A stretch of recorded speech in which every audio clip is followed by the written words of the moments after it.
भाई सुन, ये कहानी मेरे पापा ने मुझे सुनाई थी जो उनके गांव में बचपन में हुई थी। कहानी सुन के ना रात को अकेले बाथरूम जाना भी छोड़ देगा तू।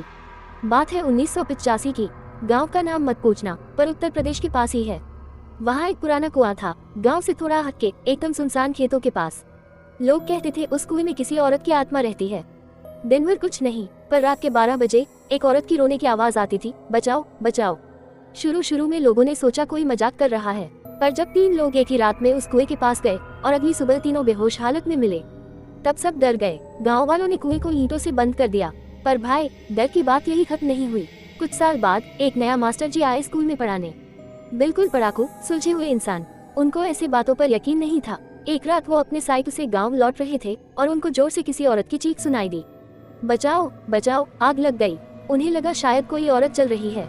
वो उस आवाज को फॉलो करते हुए खेत की तरफ गए, जहाँ पर वो पुराना कुआं था। ईंटें टूटी पड़ी थी और कुआं खुला हुआ था।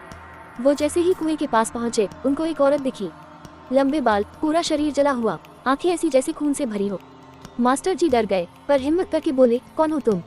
पर औरत ने कुछ नहीं कहा, सिर्फ धीरे धीरे कुएं में चली गई और गायब हो गई।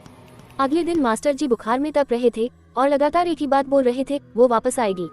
किसी ने नहीं माना, पर ठीक 7 दिन बाद रात को उनका दरवाजा अपने आप खुला और कमरे से एक जलने की बदबू आने लगी। सुबह जब परिवार वालों ने दरवाजा खोला, मास्टर जी वहीं पड़े थे, आंखें खुली पर धड़कन बंद।